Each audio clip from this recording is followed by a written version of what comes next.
For this lesson, dig back into your exercise folder and open up good old DSC_5292. Now let's go through the numbers. Click here.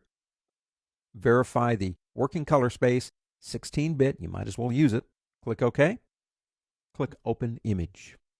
Everything that we have done in this lesson series, in one way or another, has led us up to this final test of our abilities. Will what we see be what we get? We're talking about printing. We've done the work on the image. We're ready to print the image. Go up to the word File on the pull-down menu and go down to Print. Now, you do have a down and dirty, I'm not going to ask you any questions. If you click me, I will print option. Let's go here. Now, the first thing that we have over here is the printer.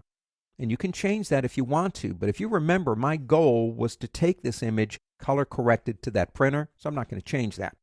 If you click here, it will open up whatever printer you have, its operating program, the app that's installed with the drivers. I think we need to go landscape on this, not portrait, and we do. Now, in color management down here, do you want the printer to manage the colors, or do you want Photoshop? This is not a CMYK image, so you don't get separations. If you select Photoshop manages the colors, we can change the printer. I don't want Photoshop, I want the printer.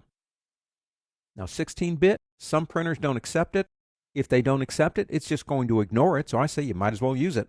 Now, do you want normal printing, where you get into all this stuff here? We talked about that. Or do you want a hard proof? You say, well, that's a proof, Andy. No, it isn't.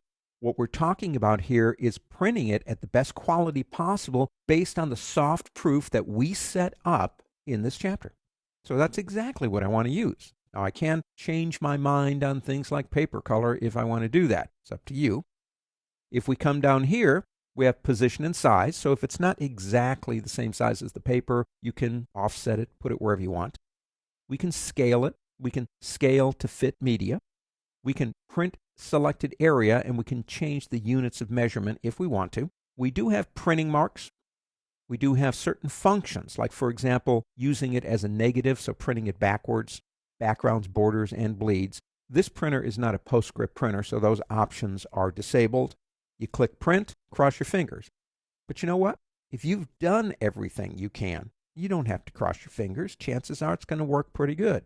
Now, obviously, since I am working on an additive device, and you're looking at this on a monitor, which is an additive device, there's no way I can print it and show it to you. So your test of bravery, and I don't think this is really too brave, but your test of bravery, of course, is do it. Click the button, check it out. Now, you will, I guarantee you, have to burn a little bit of ink and maybe a little bit of paper before you get the options down exactly the way you want them. But if you follow the rules, you go along, I can almost guarantee you what you see is what you get.